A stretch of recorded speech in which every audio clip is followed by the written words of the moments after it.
Why don't we, so roll call. We have with us this evening, Larry, Sarah, Daryl, Chris, um, um, Alice, I believe, and Karen. Yeah.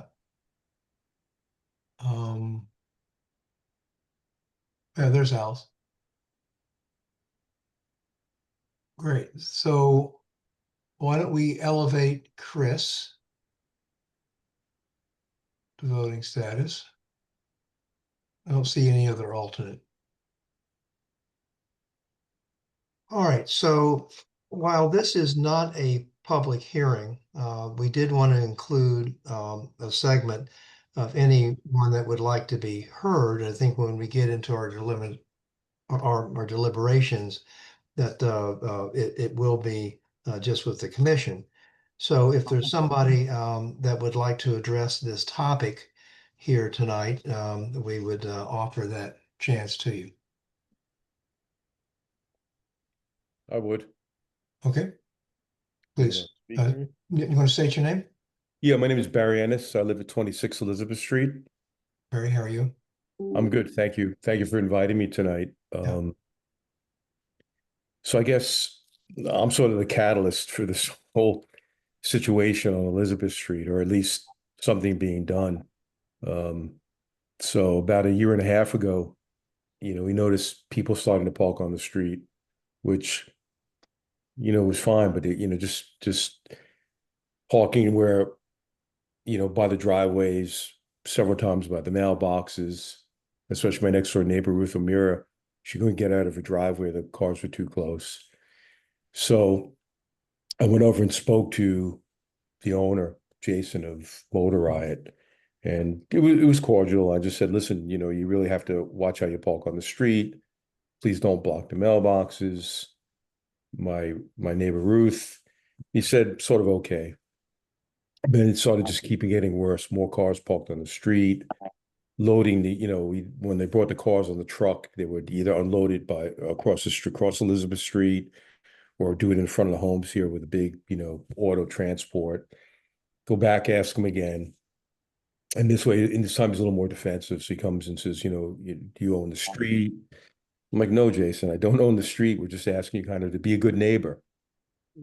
And so that kind of just went its way. And then, just continuously goes on and on and on. And then, recently, a couple of months ago, they started parking a truck here. It's an old pickup truck. It's just leaking oil. So if you walk up and down Elizabeth Street, there's oil up and down the street. So it's taking pictures. And I waited for the gentleman to come out, young fellow. And I said, I respect you for working. I know sometimes, you have to drive an old truck. I said, when I was young, I drove an old truck because all I could afford. So, but your truck's leaking a lot of oil and you really need to do something about it. So not 2 seconds later, Jason comes running around the block. What's your problem? So my problem is you're leaking oil up and down the street. People have to walk in it, bicycles, and just so defensive. There's just no talking to him. And I finally said, listen, Jason, just walk away, just walk away, go away. And of course, 2 minutes later, the state trooper comes.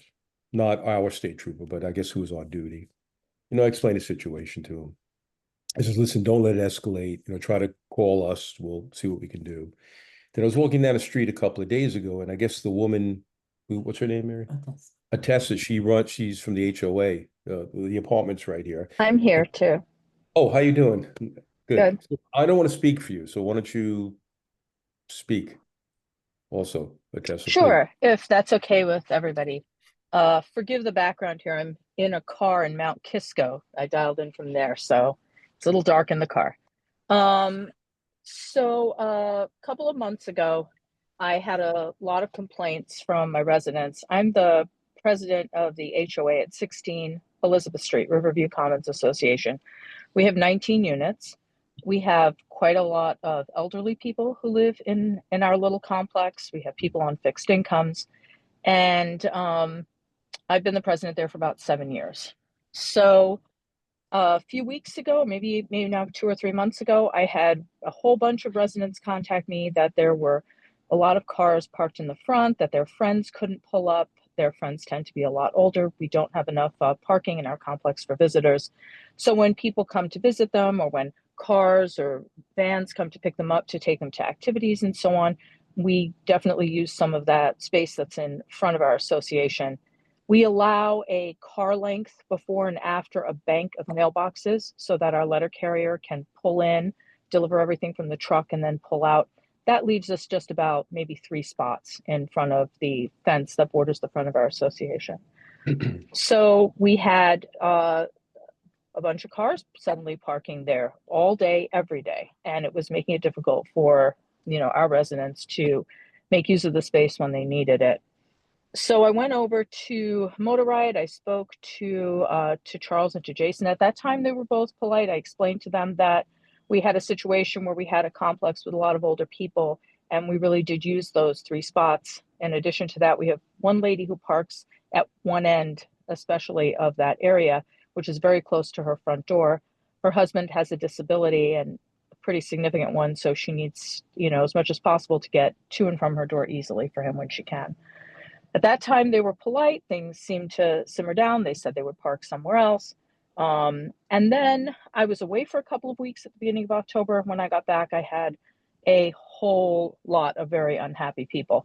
For one thing, a vehicle had been parking there that had been leaking oil, parked in sort of the entire area on different days to the right of the mailbox bank. So sometimes it'd be 1 spot over and sometimes 2. So there were large oil stains in a long area of the street. And really, almost nobody who actually lives at the complex could sort of pull into that front space, drop things off, pick up people or anything like that, because they were parking these 2 cars. The one car that was leaking oil and got its lights spongy corded on and only 1 license plate, and then another car that's made up from different parts. The inconvenience was very bothersome to the people who live there, and also the appearance. I mean, we're all aware that we're all paying a lot more in tax, and also that the homes on Elizabeth Street have been selling for far more.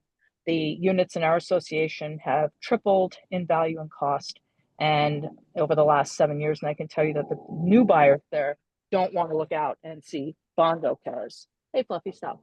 So we have 2 real issues going on over there with it. Went over.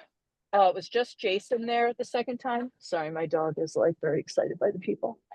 It was just Jason there that time. He was extremely aggressive, unnecessarily rude. I mean, I'm not even sure how to characterize his reaction. I was calm, I explained the situation to him. I wanted to know what had happened to the understanding that we'd had the first time we talked, that things had been fine after that. And then I got the lecture from him about who owns the streets and so on. I did have a conversation with him about whether he's, supposed to be providing on-site parking for his employees. That only made him angrier. But the upshot of it was that he walked over there with me to the front of our complex, which is right around the corner from him. And he told me that he didn't care if older people had trouble getting to their vans.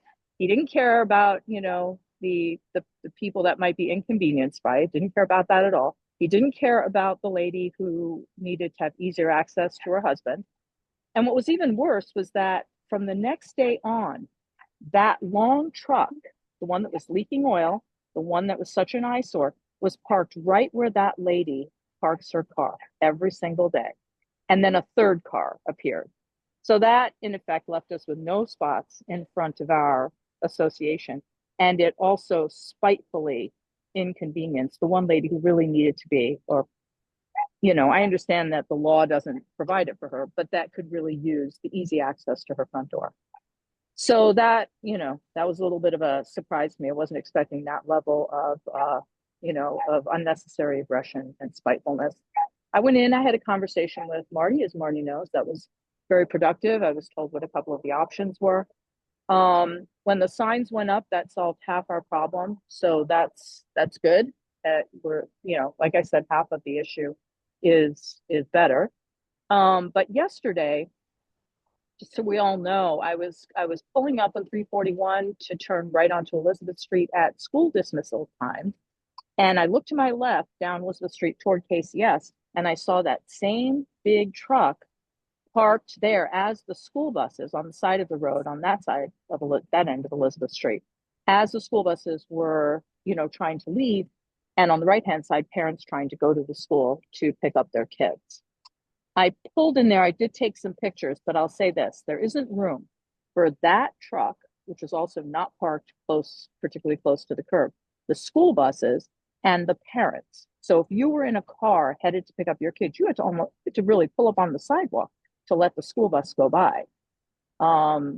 It wasn't an issue at my end of Elizabeth Street, but I looked at that and I thought, that there has to be a way to make the same requirement of Motor Riot that we make of all our other businesses in Kent, which is that you have to provide employee parking on site for your employees. And I'll just end by saying that, if in their original application they said they needed 4 spots and they were going to provide those, but they actually need 10, then it seems to me that we have at least a straightforward remedy. Even if it doesn't turn out to be as easy as it could be to enforce it, it seems clear to me what should be happening in order to alleviate the situation, for the residents of the surrounding street. Great. Thank you so much. So Sure. is it your testimony that these are employees of Motor Riot that are parking here? Yes, and Jason acknowledged that too. He even pointed out, I knew which cars they were anyway, and he didn't deny it. He just said we can park wherever we want. But he didn't deny that those were his cars. And it's pretty clear anyway, because the cars that are Motor Riot cars park in the morning and they leave at the end of the workday. But he didn't deny that those were his employees' cars, so that made it easy. Right. Terrific. So, and also Barry, thank you very much. You're welcome. Is there anyone here else that would like to address the commission?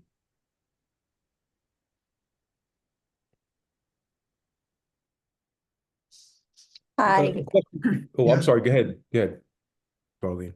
Sorry. Darlene has her hand up. hi. As Darlene Brady, actually 12 Elizabeth Street, also a resident of the same um, that is being discussed. I don't know that I have anything more to add to what has already been brought to the attention of the commission.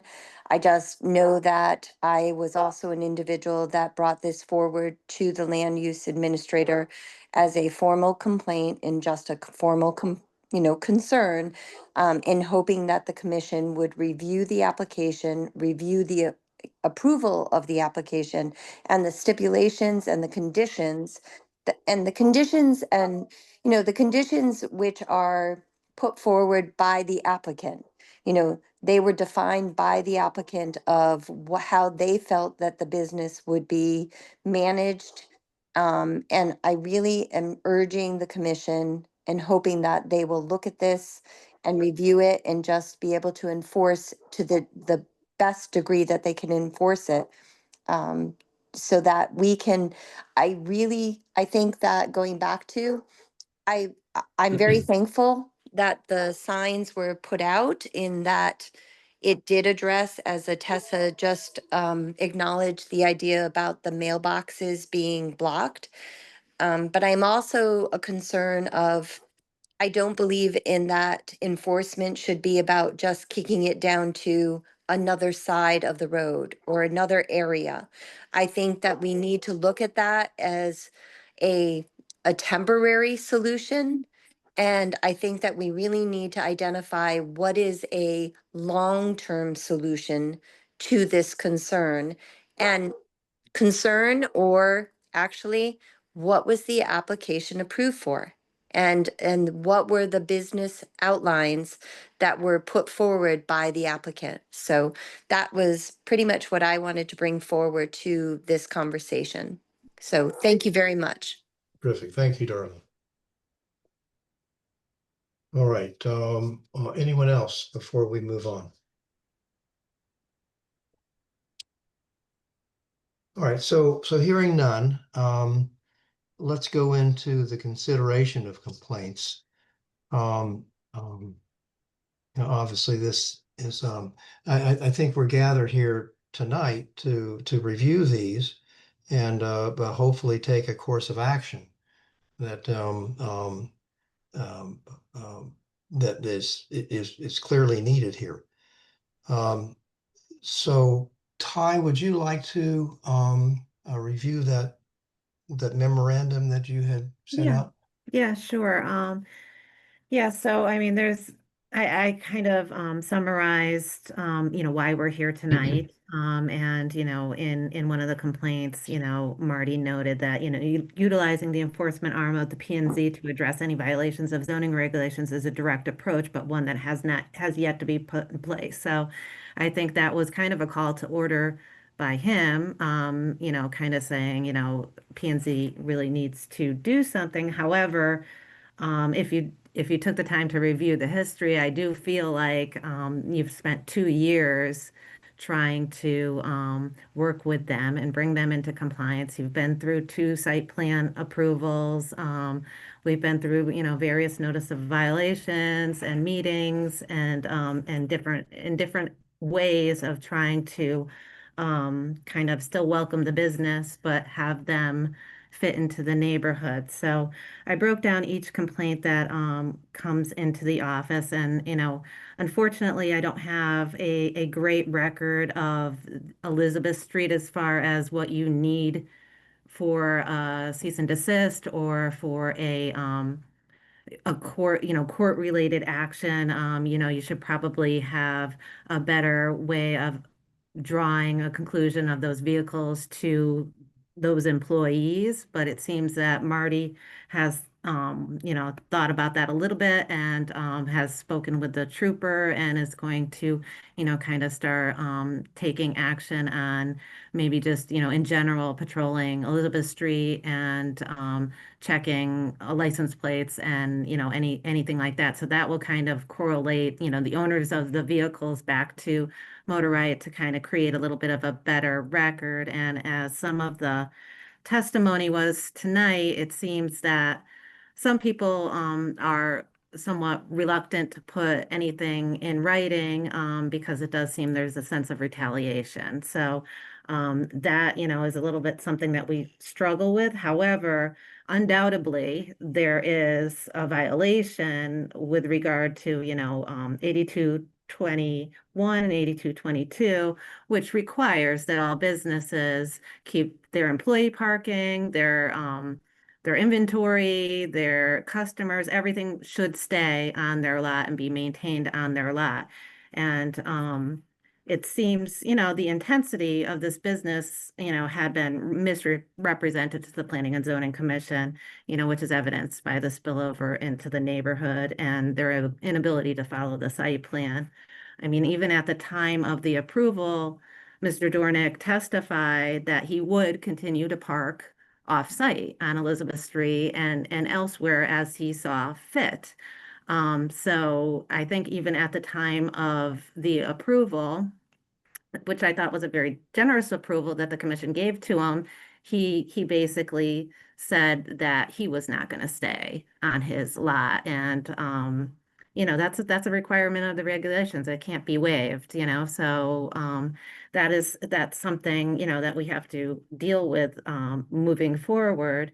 And and as we're going down the line now, it seems that they're actually creating an additional intensity by like hosting car shows and stuff like that that is not part of their approved use. So not only can they not manage what they've been approved for, they're adding additional uses to it.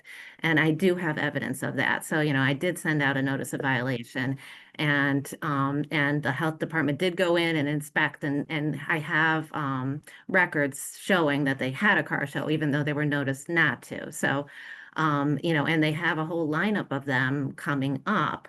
So whether they're going to go forward with them or not, I don't know.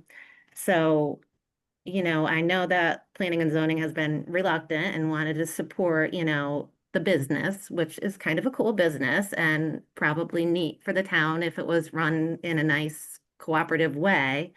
But the public seems to be suffering. So, So, we have the violation regarding Elizabeth Street, and then we have, other complaints of their inventory being out on Route 7, mostly on weekends. I think maybe for, advertising purposes. Sometimes I understand that there's like QR codes on those cars where, this is a locational approval. The cars are supposed to be sold from the lot that they're on.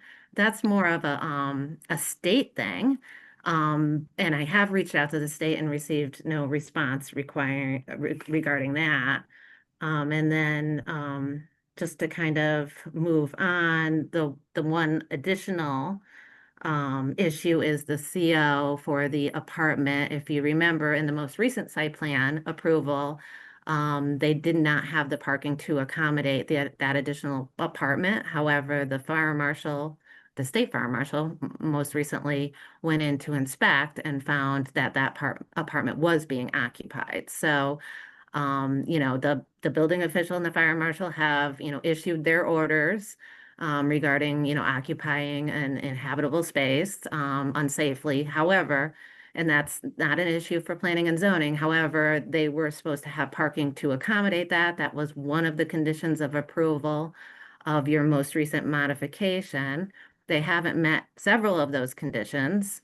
And, if they haven't met the conditions of their approval, they really should be reverting back to their original site plan approval. So they're kind of taking advantage of the best of the both site plans in a sense, so they have the 20 cars that they're able to park in the front. However, they're not allowing for that 5 feet between the buildings or the marked spaces as required, or any additional, like the CO for the apartment. So, I mean, I think, you can do I can do a cease, if you're in agreement, a cease and desist for non-compliance with the site plan, and for insufficient parking to accommodate the inventory, employees, and tenant parking, resulting in spillover into the neighborhood, and then non-compliance with the use related to the car show. So that's how I see it. So Ty, a cease and desist then is the initial stage of revoking the approval for their approval. Yeah, I mean, that's a long road. So cease and desist is ordered initially, and then they have 30 days to appeal that to the Zoning Board of Appeals. And there needs to be evidence in place for the Zoning Board of Appeals to uphold the cease and desist. So, again, Marty seems to be in cooperation and helping getting some of that evidence that we need in relation to the parking on Elizabeth Street. I certainly have enough evidence in relation to the physical site itself is not being followed with parking and the car show related stuff. And then once that ZBA period, the 30-day period is over, then if they continue to violate, we kind of hand it over to Attorney Ziska when it becomes a court matter. So, the courts can apply fines. There can be, all sorts of penalties. I mean, including jail time, which I'm sure doesn't happen very often, but there's much more things than, the town of Kent can do.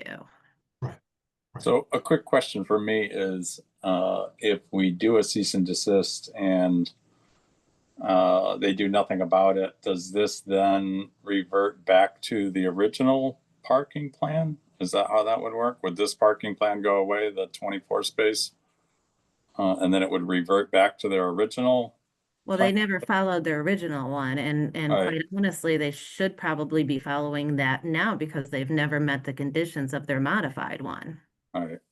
So, I mean, really the cease and desist, related to not following the parking plan, is really more related to the original one than the modified one, because they have never, and, not for nothing, but I mean, these are things that are pretty simple to comply with. I mean, these are moving vehicles, so it's not like we're asking them to build a structure or move a house or, anything like that. It's just a matter of managing inventory and it's a matter of, the way that they, clearly they're much more intense than they represented. It's just there's just no doubt about it. If you drive by, the site is packed and it's spilling over into the neighboring Yeah, property. every day that I drive by that, and I'm looking at the map now, that fire lane is supposed to be in front of the garages.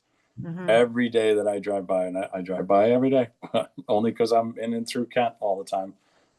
That fire lane is full of vehicles, always, I always. see that as well. In our regulations, because they point to the general statute 812 for the state of Connecticut, for any kind of willful violation, can we impose a fine of, I think it's $100 to $250 per day? So they're referring to it's not the town, that's not the town, that's the court. So we don't have a citation ordinance. We can, the town can adopt one. The Wetlands Commission did. But the zoning commission has never adopted a citation ordinance. So that's why those fines that are imposed and that reflection in the regulations reflects on a state statute that allows for those penalties. So that's when Mike takes it and deals with the court, and the court can make those decisions. Right. So this is just a prelude to taking court action. This is the road to it. Yeah. Right. Well, in my mind, the fact that they're obviously using spaces that they had allocated for employees to use for parking of their stock, which is in not only out of spirit but completely in violation of our section 8800 820.1. 8220.1 and 8220.2.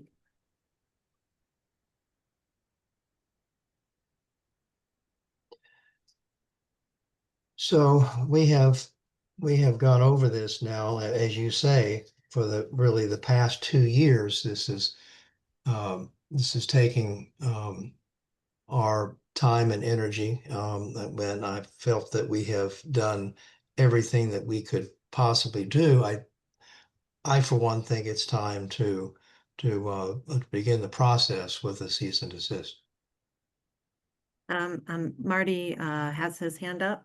Oh, Marty, yes. Marty? Yep. So knocking everything off my list here. Yeah, I didn't chime in at the beginning because I wanted to have the residents be able to talk to the inconvenience that they've experienced and the discourtesy that's been expressed to them by a business that our town has stood up. You guys, specifically planning and zoning, has worked hard over the past 2 years, as you talk about, to let them operate, which we're very happy to have a business personally, or specifically, but this business particularly because it's something unique. But the actions of the owners or the manager or whatever is something that's obviously something that we can't continue to abide by in town. The actions that I took, I think most of you understand, and I regret the fact that we do have to inconvenience with parking on the west side of Elizabeth Street to start the process. But the only way that I could at this time to act was to use that the safety and security and denial of a critical service, which is the mail delivery of mail that's interfered by the placement of these vehicles, which I think I explained in my note and so on. Regarding what the employees of Motor Riot are doing, parking their cars on the south side of Elizabeth Street, I watched them all leave Motor Riot tonight about, I don't know, it was 5:30, 4:45, something like that. Or as I was walking back home, they were coming out, walked right past me, got in their cars and drove off. And that truck did in fact have an oil spill, which I did take a picture of as soon as it pulled away. The other thing that we are doing that Ty stated was that through our state troopers and our resident troopers, as well as other state troopers, is to enforce the No parking of cars on the road during the times of school. Buses are in place. It's not a full-time ban. During the week, there's work days. There are workmen. Somebody's, house is being worked on Elizabeth Street, and there's workmen there, which is fine during the normal day when buses aren't there. But between the hours of 8 to 8:30 and 3 to 3:30, we know the buses and the parents are coming back, and they're blocking that road up. So we will be enforcing that rigorously for anyone, including those that are building a house on Elizabeth Street, to ensure that we're all in compliance. That's the individuals that the employees, as Barry noted, that these guys are trying to make a living. Who knows what direction they're getting from the owner of that business, but they're parking there and being told to park there. Right. They're not told that we'll find a place for you behind, next to Emory, Northwest, whatever. They're told to park out on the street. Right. That obviously is the business owner. So I just want to bring it back to, this is the owner of the business, the people that own this business that we brought into town. We gave them, their site plan. We gave them a business plan. We gave them a place to start a business. Hopefully that would, be productive for them and for the town. And they are not treating any of this that we graciously do for anybody that would want to come and have a business here, but they're not cooperating at all. So I just want to make sure that while we will enforce the laws that I can enforce on the streets of Kent, it's really, that's why I go to you guys. That's why I said we really, need to look at what planning and zoning can do to start the enforcement process that I can't do for the business, because it is the business, unfortunately, that is the root of this problem. The results are that individuals park, which we will deal with them. Safety of the vehicle, if that vehicle is continuing to drip oil, which I believe it is, no doubt, and make sure that it is roadworthy. We'll check that out. And that, if these people are parking in times when they can't park right now, that's what I can enforce. Now, what you talked about with an ordinance, I don't know if you want to go in that direction. Again, that's the planning and zoning's decision to go there. But on my board of selectmen meeting next Wednesday, we're beginning known as the ordinance administration or whatever. We certainly have a lot of them, but a lot of them are needed, and they do have fines, and they do have a process and a manner in which we can actually enforce these rules, and then bring something to bear on those individuals or whatever, those issues that are detrimental to the town itself. And that's what ordinances really are, and that's what the fines are. So if you choose to go in that direction, I'll tell you, in I think 20 days or whatever I have left, and certainly in time after that, I will be a proponent of support for that, if that's where we need to go, which is unfortunate that we can't get the cooperation, but sometimes you have to put the teeth, with the pat on the back and put the boot in the butt to get it done. And if that's where you have to go, then certainly I would support that as the first selectman. And I'm sure my board next week will have that discussion as well. So thank you, Wes, for letting me interject here. Appreciate it. Thank you, Marty, very much. All right, so is there any commissioners that don't feel that we should start the process with a cease and desist?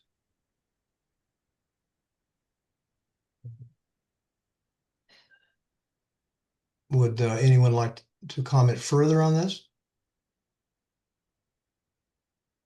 We have a small town, and it's somewhat tightly knit. And I think that when someone seems to be sort of grossly out of accord, or, not helping the town, I think they need to be made aware of it very clearly. We Thanks, sir. we approved a site plan in August that was designed by their engineer to accommodate their needs. And when we approved that site plan, we specifically said that we were going to enforce it. So I think that's what we're doing this evening by issuing a cease and desist. And also, when we approved that, I think that we approved it with the idea that some of these spaces out of the 24 were going to be for their 4 employees they told us they had, which seems to have grown a little bit more. I'm not quite positive to that, but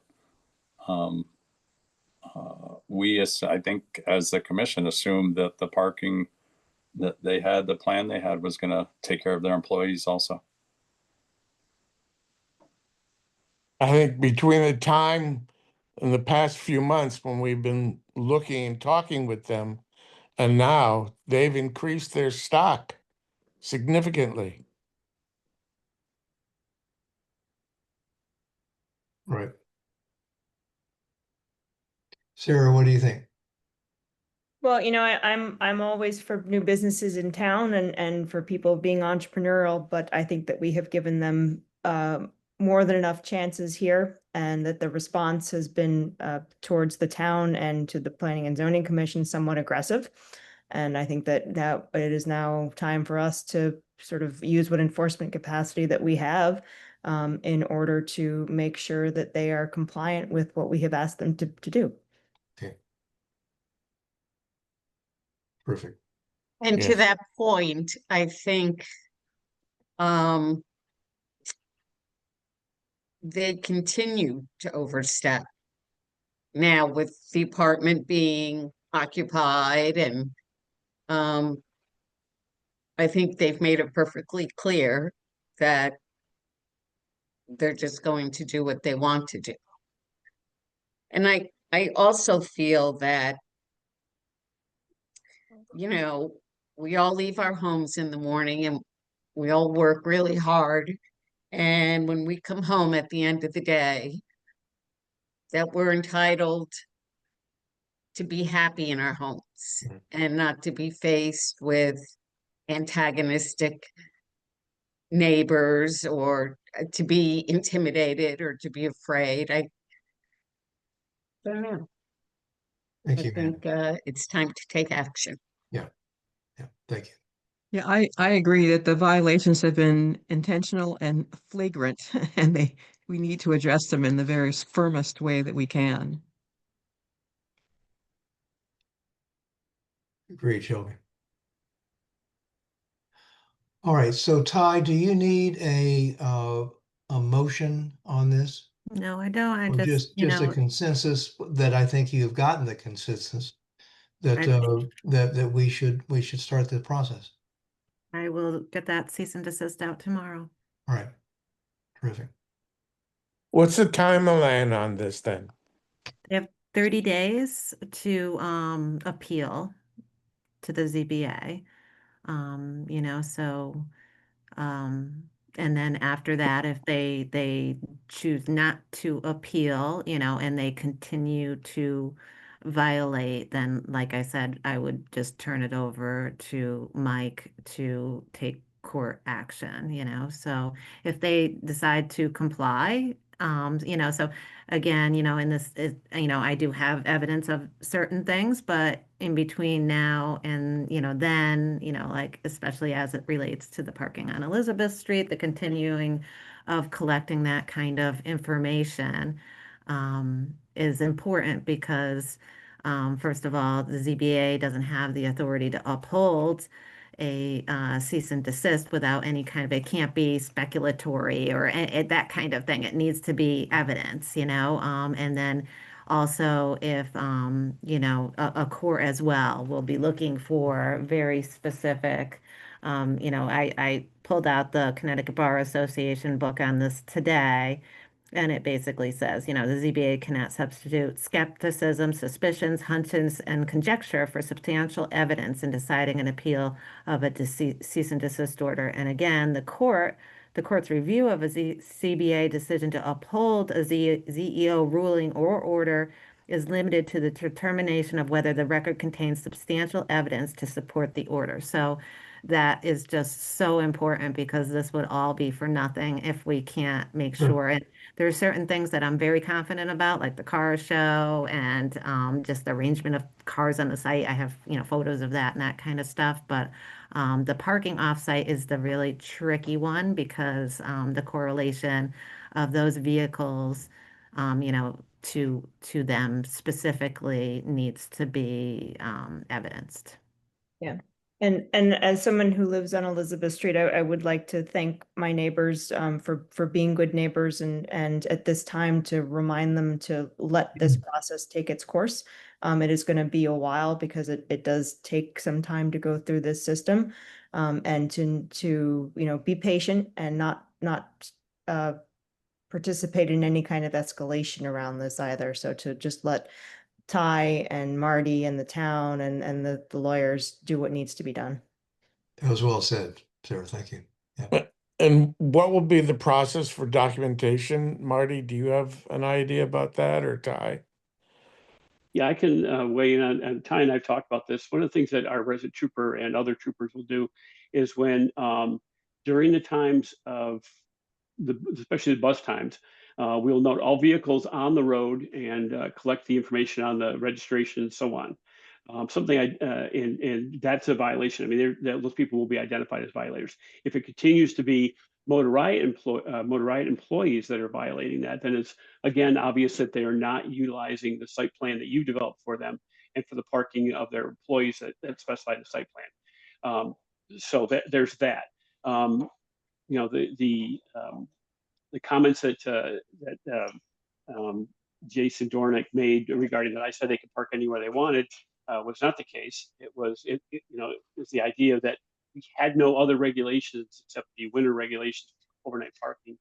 However, they came under the planning and zoning rules for their business, which is different than the church, which is pre-existing, or the residents, which have no real restrictions except, again, the winter parking. He took it to mean that he could violate that, and that's what he's been using as a wedge to get around this. Not only has it been parking on the street, Elizabeth Street, or wherever it may be, on Main Street, or wherever I think, well, wherever they may have been. I continually notice as I walk home or walk to school, or walk to town hall, that they are utilizing their handicap parking space for storage of others. Like Chris mentioned, that the fire lane is continuously blocked by cars all the time. I also noted that they are in the designated handicap parking space. We will collect all that data on vehicles that are there illegally, that they do not have a handicap placard, that are owned by, again, anyone having to do with the business itself. We're not trying to discriminate here at all, but we will use that as an investigative tool to find out who's actually violating the handicap parking rule, the parking on Elizabeth Street, both for the planning and zoning and then during the school rush hour, to and from school, which is a regulation of the board that they put in place many, many years ago.